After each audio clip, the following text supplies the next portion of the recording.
Welcome to Good Dates Gone Bad. I'm your host, Lee, and this is my guest. Margo. Welcome, Margo, to the show. Thank you. She doesn't have any bad dates, believe it or not. But That she I can does. say out loud. But she has been happily married for a long time. And she's going to actually read a story from my book. It's the first volume, and it's story number 33 called Jailbirds. So she's going to share that story with you. So go ahead, Ready? Margo. A woman gets set up on a blind date by a friend, and she meets him at Dantana's by Lenox Mall. He was a 6'2" Southern handsome man, and she was grateful for his presence. Mm-hmm. With a smile, he added, "What do you want to drink?" She suggests Chardonnay, but he orders the Merlot, mispronouncing the wine with a T at the end. Not knowing if she heard him correctly, she gave him a little smile and said, "What did you just say?" He repeated the type of wine, and again saying the T at the end. Now that would be so annoying, right? Yes. Because he probably talks like this. Yeah. And he Or said, I want the Merlot. Merlot. Instead of saying the Merlot. Would not be good. Merlot. It's like the filet mignon, right? They don't know how to say filet mignon. Yes, not good. He's starting out poorly. Right. Okay. He repeated the type of wine again, saying the T at the end, and combined with his southern drawl, it just sounded terrible. Embarrassed, she replied, "That sounds nice." The server brought the bottle of wine, opened the bottle, and presented her with a sample of wine. She tasted it and almost cringed due to the cheapness of the wine. Oh, yeah. Some Merlot. Well, any wine, you get it in a bar. First of all, you're going to go to Dantana's, and that's like a popular sports bar. But, Yeah. I mean, some sports bars, if they're going to have a quality glass of wine because you're going to pay at least $20 for it. That's probably the $6 pour. So the Merlot was sucky. Right. Then she suffered through the first 20 minutes of the dining experience due to loud sounds of the basketball game playing in the other room. Mm-hmm. Not a great place for a first date. No. Why did he choose a sports bar for a first date? Unless you're both into sports. Right. But she thought that to herself over and over again until the server approached them to take their dinner order. Oh, About too damn long. time. 20 minutes. Yeah. That's a crowded bar. Never have dinner with a blind No. date, ever. You have coffee. Back in the day, that's what I would do. Okay. After dinner and a bottle of Merlot later, she decided to go to Beluga Martini Bar for drinks and live music. We were just talking about Beluga. His phone rang, and he said he would be right back. She sat at the bar, waiting patiently for his return, but he never came back.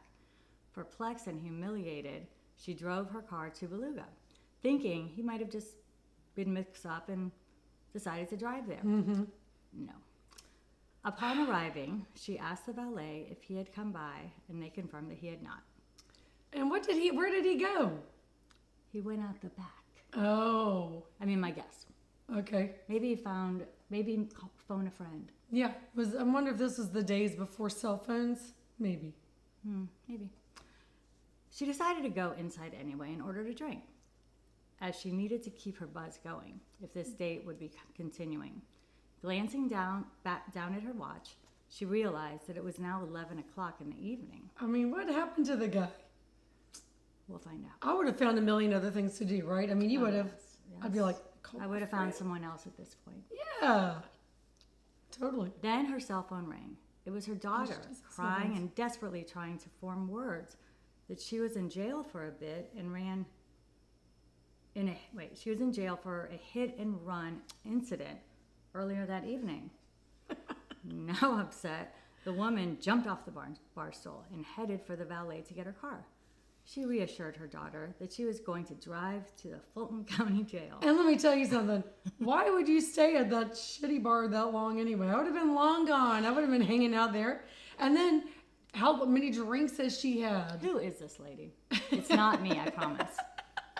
Okay, ready? I don't remember who gave this story to me, but someone we won't be able to say it. To bail her out and hung up the phone. Just as she was about to leave, she decided to phone her friend who had set her up on the date and told her the events of the evening. With disbelief, the friend apologized profusely for the error of the choice of date she had made with her friend. Sure. That's okay. I just wish he would have not left me hanging around at the bar. I felt that it was just rude, she said, almost in tears of the embarrassment by being disliked by this man. That would be rude. Yeah. No one wants to be left sitting at a bar. No, you want to leave them sitting at the bar. Maybe he went out to the car to get a cigarette and something happened, you know? The woman managed to pick up her daughter from jail. It's now 3 in the morning. Now it's really probably. classy. Now it's getting classy. Oh, gosh. Paid the heavy fine, signed where she needed, then proceeded to her home. She took a shower, began to cry, and eventually fell asleep. She needs some self-esteem, by the way. She does. The next morning, the friend who had set her up on the date phoned her with an explanation. Girl, you are not going to believe this, but he was in jail. They were actually a match made in heaven. He hit her daughter, probably. Oh, yeah, I know, right? Oh, God. What? The woman said in a loud, disbelieving tone. What happened? The friend told her that all about he had taken a phone call and sat in his car while it was running, and a police officer drove up beside him and asked to roll down the window. The guy had refused. That's not very smart. No. It's just a phone call. But the car was running. So the police, okay, I know where this is going. Yep. I wrote this so long ago, I don't remember the story. The guy refused and was motioning at the officer in a rude and crass manner. That's not smart at all. The officer asked him if he had been drinking, and he denied the question. I'm surprised he didn't say, I just had a little Merlot. I had some Merlot. Not a lot, just Merlot. Then the officer told him he had to do a sobriety test, and the man failed the test. Of course he did. Ugh. Blowing way beyond the limit to drive. Well, now if you were sitting in your car, I think the rule is if you're sitting in your car and you're inebriated, but the car's not running with the intent to leave. Maybe it was cold out or hot out. I think he's just... Why did he need to run the car? He's just not a smart guy. Why did he leave? What were you doing sitting in the car? He was calling number 2. Yeah. Maybe he could tell she was embarrassed. Oh. Maybe. Let's see. He was taken to... Oh, no. The officer then placed the man in the back seat of the police car and then turned off the man's car, giving him his keys. He was taken to Fulton County Jail. Same place as the woman's daughter, and was left there until morning. That just sucks. Sounds like a party. That would suck so bad. And he didn't even get to go in there and tell that girl. First of all, he didn't even tell her really why he was going out to the car. No, he didn't say he probably went to the bathroom, right? And really went to the car to do something in the car. But then got arrested and then hauled off to jail. Oh, how this awful. Is a date. That's a bad date. For both of them. Yes. Okay, hold on. Stunned, the woman sat in silence. She couldn't believe that in one night, both her date and her daughter had been in the same jail at the same time. It's a miracle. Yep.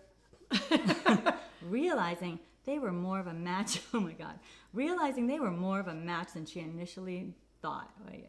Mm-hmm. He was too embarrassed to phone her, though, so they never saw each other ever again. Well, very sad. That is a kind of a match, a good match there, because the families, somehow they get arrested, but that's crazy, isn't it? Mm-hmm. I don't know. I've never been left at a bar before. I don't think I've ever been ditched on a date. Have you left anyone at the bar? No, I've never ditched anyone on a date. I've wanted to. But, actually, there was a time that I left when the guy was acting crazy. There was one time that I did that, but I mentioned that one of the other dates. But but I've never, snuck to the bathroom and left. I was standing right beside them, and I turned around and left. But I never went, to the bathroom or snuck out the front door or none of that. No. But did you ever have a deal with your friend that they would call you as kind of an out, and then you'd answer and you'd say, hey, oh my gosh, I'll be right there? No, I've never done that, but I've heard of people doing that. Yeah. That actually does work for women that if they're I have a feeling I've on done a that. bad... I think that, okay, so you might have been somebody else's. Well, they were already the bad date, so you had done that. Yeah, well, I can understand that. Yep. So hopefully y'all enjoyed the story. What did you learn? Don't go to your car with it running. Hey, okay, blind dates, seriously, only go for Blind coffee. dates suck. Don't have alcohol. You don't want to waste the calories. Definitely don't have dinner. Waste the calories. And definitely don't go to a bar afterwards. And see a picture of him, and if they have the southern accent and you don't like Well, it, don't just these say days no. when people go on a blind date, I mean, back in the day, it used to really be blind, you know? Yeah. My dad had set me up with this kid that was his coworker's son, and he didn't just go by Charles. I mean, the guy was 16, he went by Chuck. And to me, a high schooler, when not going out with a guy named Chuck, just sounded like bad luck Chuck. It just sounded bad. It just didn't sound sexy. Lucky. You know, Chuck. No. And then I didn't see him before. So when I met him, he's picking me up in the car. We're meeting for the first time. It was very, very awkward. I think we went to go eat something. I don't even remember. I kind of zoned out. I wasn't really, I don't know, maybe I was undateable then. Well, we weren't drinking because we were 16. Oh, yeah. Oh, you had a blind date when I didn't know. My this was dad at set me up 16. on a blind date Yeah. with his coworker's son Oh, no. named Chuck. And no, I didn't know all the tricks of how to get out of a date, but we definitely didn't go out again. That was not a good match. I'm sure. And you don't know conversation then. You know, bet- conversation then is silly because you don't really have a lot of life experiences to Right. share to have a lot to say. At You're going to have 16. limited things to discuss. So, are you a cheerleader? Oh, do you play basketball? And I was a Not lot. cheerleader. Not I a played lot to talk volleyball, about. softball.